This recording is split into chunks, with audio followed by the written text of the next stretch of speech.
Ya, seperti apa yang tadi sempat disampaikan oleh relawan Mercy, saat ini bantuan memang masih sulit didapatkan. Kemudian juga tadinya sempat ada euforia gitu ya, bentuk tanda syukur warga Gaza ketika mendengar ada gencatan senjata. Tapi hari ini juga ada bombardir serangan dari Israel terhadap wilayah Gaza. Lalu bagaimana dengan dunia internasional saat ini menyoroti dengan adanya perjanjian gencatan senjata? Ada tidak hal-hal yang menjadi fokus utama yang memang menjadi titik krusial? Tapi sebelum dijawab Bang Faisal, kita hadirkan informasi di mana perhatian Indonesia ini, pemerintah Indonesia ini menyambut rasa kesenangannya atas juga apa yang disampaikan oleh Menteri Luar Negeri. Baik ya adanya gencatan senjata ini, seraya terus berharap semoga semua pihak benar-benar bisa bisa memenuhi kewajiban-kewajiban yang ada di masing-masing sehingga tercipta satu suasana yang benar-benar mendukung dan kondusif untuk berlanjutnya gencatan senjata ini, dan saya kira ini satu momentum yang bagus.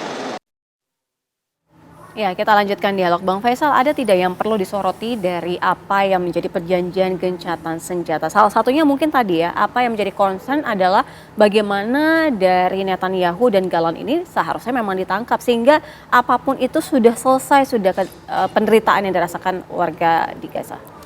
Ya, saya kira kalau misalkan gencatan senjata ini berlaku, tindakan selanjutnya adalah ya menghukum pelaku dari genosida itu sendiri. Karena kan dunia internasional sudah mengakui terjadi genosida. Itu sah secara hukum lewat keputusan dari Mahkamah Internasional ICJ. Artinya perlu komitmen dari masyarakat internasional ketika ada pelaku genosida, ketika banyak korban menjadi korban genosida harus diberi keadilan, ya yaitu salah satunya dengan menekan atau berkampanye secara global agar menuntut memastikan Netanyahu dan Galon ditangkap. Nah, kalau yang menjadi pointers krusial itu kan di gencatan senjata mungkin tidak diperjelas ya. Di mana nanti warga Gaza, kemudian kependudukannya akan seperti apa, dan apakah Israel akan tetap membombardir atau paling tidak berusaha ya untuk menguasai Gaza secara keseluruhan? Ini kan setelah serangan 7 Oktober 2023 kan cara pandang antara pejuang Palestina dengan Israel sudah berubah. Dari sudut Hamas atau milisi lainnya, milisi Palestina lainnya, ternyata intelijen dan kekuatan intelijen atau militer Israel tuh nggak sekuat seperti omongan banyak orang, bisa ditembus. Dan ini yang nembus kelompok bersenjata, bukan aktor negara. Ini sedangkan Israel negara, artinya kan itu udah sebuah hal memalukan, aib buat Israel. Nah sebaliknya cara pandang dari elit-elit politik Israel atau masyarakat Israel, khususnya yang berada di wilayah selatan Israel yang diinvasi oleh pasukan Hamas itu sendiri, ternyata ya mereka akan selalu menganggap kalau Hamas masih ada di Gaza itu sebuah ancaman nyata. Jadi artinya Hamas bisa melakukan serangan kapanpun.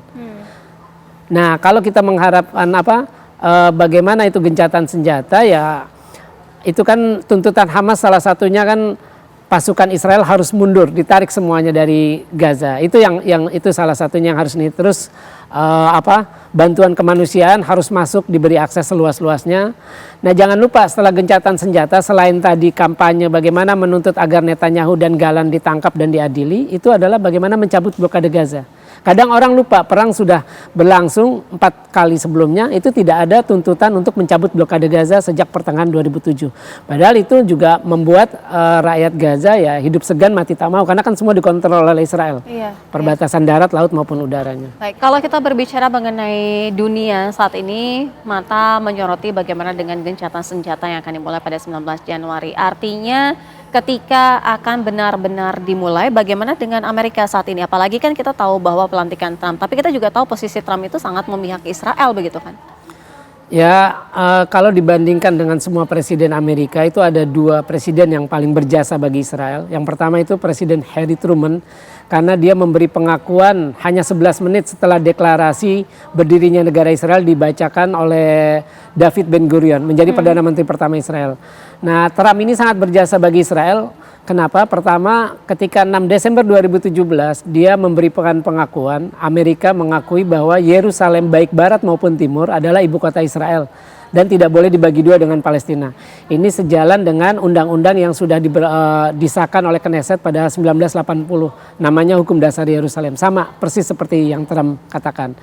Terus juga Trump akhirnya mengeksekusi undang-undang Jerusalem Embassy Act, akta kedutaan di Yerusalem yang ditandatangani Presiden Bill Clinton pada 95. Nah, dia yang berani mengeksekusi. Jadi memindahkan kedutaan besar Amerika dari ibu kota Tel Aviv ke Yerusalem. Saya kira bahkan ketika Trump menang kemarin November, itu di Israel sudah muncul wacana bahwa kalau Trump menang kemungkinan besar bagi Amerika untuk memberikan pengakuan kedaulatan tepi barat bagi sebagai wilayah Israel itu ada kemungkinan seperti itu sih wacana yang berkembang di Israel. Artinya pihak-pihak di Israel ini sangat senang ketika Trump yang jadi karena Trump sudah membuktikan dia sangat pro Israel. Kalau dari pemerintah Indonesia kan tadi juga sangat senang ya dengan apa yang dalam gencatan senjata ini dilakukan ya, walaupun memang kita menginginkan Palestina ini benar-benar selesai sudah genosidanya. Tapi bagaimana dari pemerintah Indonesia kalau misalnya dari Bang Faisal melihatnya dengan komitmen kita kan terus membela Palestina? Iya. Saya kira yang pertama Prabowo harus melaksanakan janjinya untuk mengevakuasi 1.000 korban luka dari Gaza, kan itu yang dia sampaikan ketika Shangri-La Dialog sebelum dia terpilih dan pada pidato pelantikan pada 20 Oktober tahun lalu. Yang kedua, saya berharap ya Prabowo akan datang berkunjung ke Gaza karena kita sebagai salah satu negara yang terdepan membela Palestina tapi belum pernah ada satupun presiden kita menginjakan kaki di wilayah Palestina. Kalau Soekarno kan cuma sampai di Mesir. Yang ketiga, saya kira Indonesia perlu dasar hukum dalam membela Palestina karena pembukaan UUD 1945 tidak menyebutkan secara rinci siapa bangsa yang dijajah. Karena kan pembukaan hanya bilang penjajahan di atas dunia harus dihapuskan karena tidak sesuai pri kemanusiaan dan keadilan. Nah itu kita harus ada aturan turunannya. Menurut saya harus ada undang-undangnya. Kita kan bela Palestina ini atas dasar moral, atas dasar kemanusiaan. Tapi dasar hukumnya itu belum ada yang detail menjelaskan. Saya kira itu perlu. Karena kita punya banyak kasus ketika orang-orang cendekiawan, tokoh agama atau tokoh masyarakat atau pejabat bahkan menerima undangan pemerintah Israel untuk datang ke Israel, itu kan kasusnya sering terjadi dan itu hanya menjadi polemik tanpa ada kejelasan. Nah, ini sebenarnya perlu diatur di undang-undang. Apakah ketika kita tidak punya hubungan diplomatik dengan Israel, kita tidak mau mengaku Israel sebagai negara karena Palestina belum merdeka, apakah boleh orang Indonesia memenuhi undangan pemerintah Israel? Ini bukan kasus ziarah ya ke Al-Aqsa atau ke gereja Makam Yesus atau Bethlehem, tapi ini kasus untuk yang lain. Dan saya kira undang-undang itu juga harus berisi bagaimana Palestina versi kita. Karena begini, ketika kita mendukung solusi dua negara, itu menurut saya sangat aneh. Kenapa? Karena itu luas wilayah Palestina menurut solusi dua negara. Secara teori ya, secara teori itu hanya 22%. Ini setengah dari resolusi partisi PBB tahun 47. Waktu itu Palestina dapat 45%, Israel 52%, sedangkan Yerusalem dan Bethlehem masih di bawah hukum internasional. Itu kan itu.